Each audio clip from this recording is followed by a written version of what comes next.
এবার মেয়েটা বলে, কে আপনি?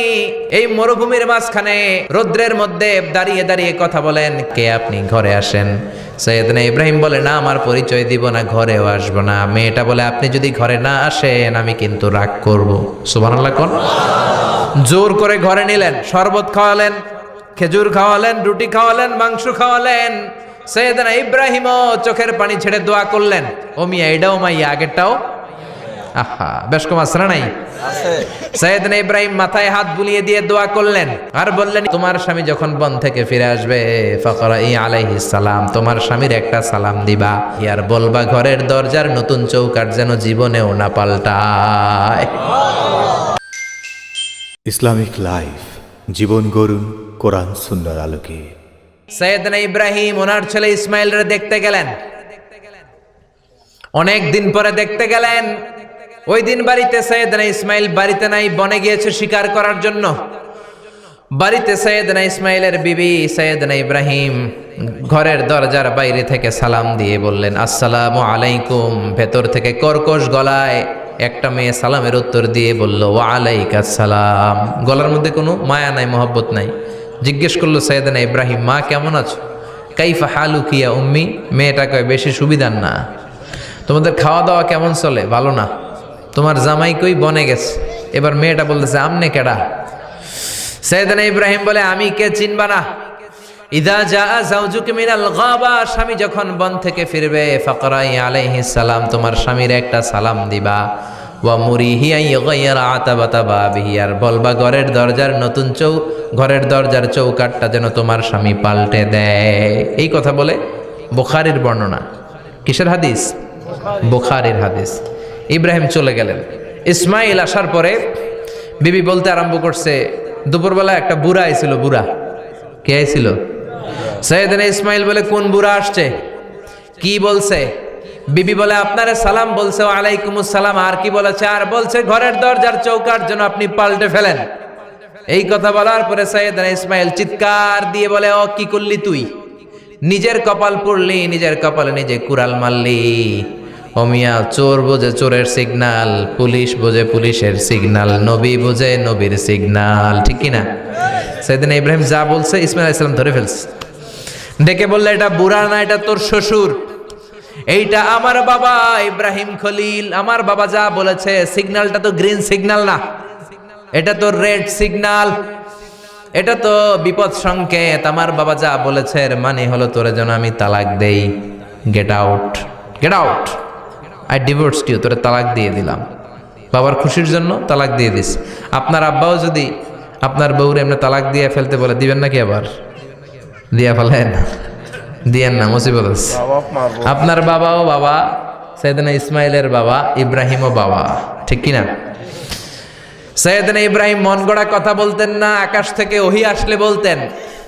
এই জন্য আপনার বাবা যদি বলে বউরে তালাক দিয়েন না, খবরদার।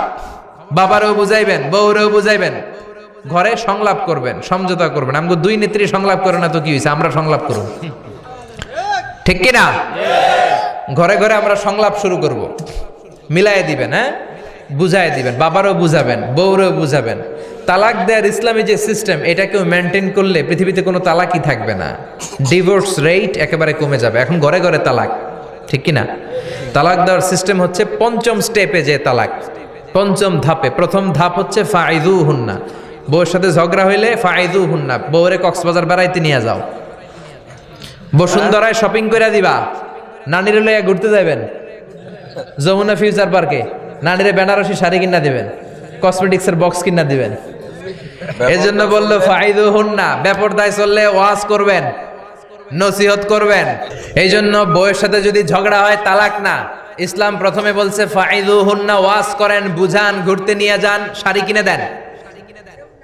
এতেও যদি লাভ না হয়, ওয়াহজুরুহুন্না ফিল মাদাজি, বিছানা আলাদা করেন। বউ থাকবে এক ঘরে, আপনি থাকবেন আরেক ঘরে। হয়তো এই বিচ্ছেদের কারণে ভুল বুঝাবুঝি ভেঙে যাবে, স্ত্রী ফিরে আসবে, ঠিক কিনা? এতেও কাজ হয় না। তারপরে আল্লাহ বললেন ওয়াদ্রিবুহুন্না, এবার একটু শাসন করেন। ঘুরতে নিলেন, কাজ হয় না। শাড়ি কিনা দিলেন, কাজ হয় না। রোম আলাদা করলেন, এরপরও কাজ হয় না। এরপর ওয়াদ্রিবুহুন্না, শাসন করেন।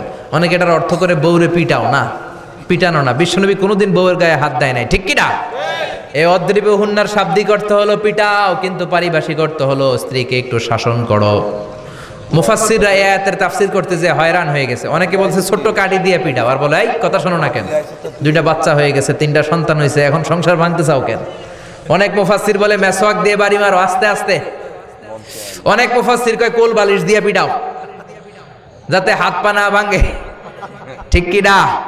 ওয়াদ্রিবু হুন্না, শাসন করো। শাসনও যখন কাজ হয় না, তারপরে আল্লাহ বললেন ফাবাআসু হাকামাম মিন আহলিহি হাকামাম মিন আহলিহা। উভয় পক্ষের মুরব্বীরা বসবে, মিলায় দেওয়ার চেষ্টা করবে। এতও কাজ হয় না, 4টা স্টেপ শেষ, 5ম স্টেপে তালাক। তাও রাগের ছোট যে আমরা বলে দিই 3 তালাক 22 তালাক, এভাবে না। তালাক 2 ধরনের, তালাক আর সুন্নি, তালাক আল বেদঈ। একটা সুন্নতি তালাক আর একটা বেদাতি তালাক। বেদাতি তালাক দেয়া যাবে না, সুন্নতি তালাক দিবেন। মানে প্রতি মাসে একটা। আপনার বউয়ের যখন মাসিক হয় না, যখন পিরিয়ড হয় না, আপনার বউ যখন সুস্থ আছে, ক্লিন আছে, তখন 1 তালাক। 1 মাসের মধ্যে ফিরে আনার সুযোগ আছে না নাই? 1 মাস পরে দিবেন 2য় তালাক। 2য় মাসেও ফিরে আনার সুযোগ আছে না নাই? ঘরে রাখবেন, হয়তো বিবিরে দেখে আপনার মনে ভালোবাসা জমবে, বিবির মন নরম হয়ে যাবে, বিবিকে ফিরে আনা যাবে। 3য় মাসে 3 তালাক যখন দিবেন, আর ফিরে আনার সুযোগ নাই। এটাকে বলে আত-তালাক আল বাঈন আল বাইনুনা। এরপরে আর ফিরে আনার সুযোগ নাই। এই প্রসিডিউরগুলো যদি মেনটেন করেন, তালাক হবে? তালাক হওয়ার সুযোগ আছে? এজন্য এগুলো মেনটেন করে তালাক দিবেন, ডিভোর্স রেট কমে যাবে। ওমরে ফারুকের জামানায় এক লোক তার স্ত্রীকে 100 তালাক দিছে। কয় তালাক? এরকম ডাকাত বাংলাদেশও আছে না নাই? 100 তালাক দিছে। এখন ওয়াইফ যে ওমরে ফারুককে বিচার দিছে, ওমরে ফারুক বললো তোমার হাজবেন্ডকে ডেকে আনো। ডেকে আনা হলো, কিরে কয় তালাক দিছস? কয় 100 তালাক। দিবি 3 তালাক, 100 তালাক দিছস কেন? কয় মেজাজ গরম আছিল। ওমরে ফারুক বলে ঠিক আছে, বিচার হলো 3 তালাকে তোর বউ তালাক, বাকি 97 তালাক এখন তোর পিঠে পড়বে। সুবহানাল্লাহ পড়েন। এরকম যদি মাইট দেওয়া যেত জায়গা মতো, সব তালাক বন্ধ হয়ে যেত। চিল্লায় বলেন ঠিক কি না? এজন্য আপনার বাবা যদি বলে ও বাবা তোর বউরে তালাক দে, তালাক দিবেন না, বুঝাবেন। বাবারেও বুঝান, বউরেও বুঝান, বরকত দিবে কে? সাইয়েদনা ইব্রাহিম বললেন ঘরের দরজার চৌকাঠ পাল্টে ফেলো। মনে আছে ঘটনা? না ভুলে গেছেন বোধহয়? তালাক দিয়ে দিলেন বিবিকে। নতুন সংসার শুরু হলো। আরেকটা বংশীয় নেককার মেয়েকে বিয়ে করলেন। 3 বছর পর সাইয়েদনা ইব্রাহিম আবার বেড়াতে আসলেন। আজকেও সাইয়েদনা ইসমাইল বাসায় নাই। সাইয়েদনা ইব্রাহিম সালাম দিলেন, আসসালামু আলাইক। এবার জাদুমাখা কণ্ঠে, কুকিল কণ্ঠে, মোলায়েম কণ্ঠের একটা মেয়ে ঘরের ভেতর থেকে বলে ওয়ালাইকুমুস সালাম। ওয়ালাইকুমুস সালাম।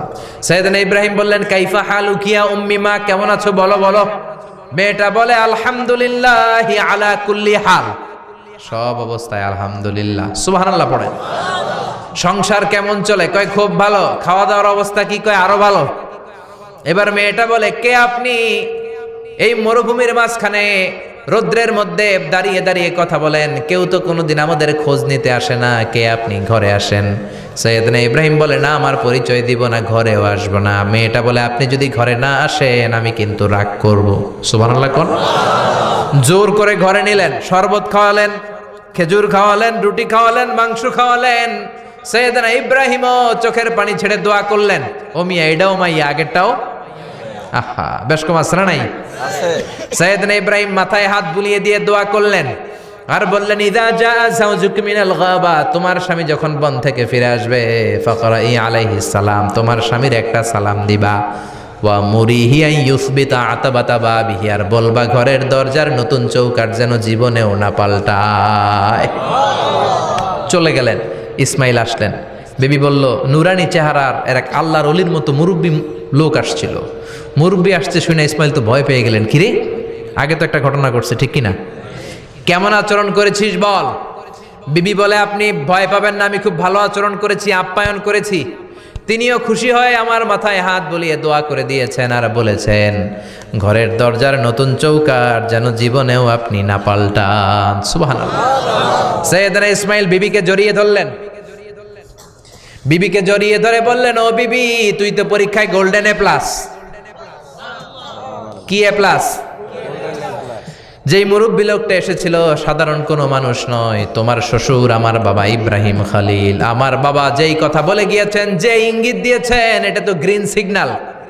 আমার বাবা বলেছেন তোমার যেন কোনোদিন তালাক না দেই, তোমার যেন ছেড়ে না দেই।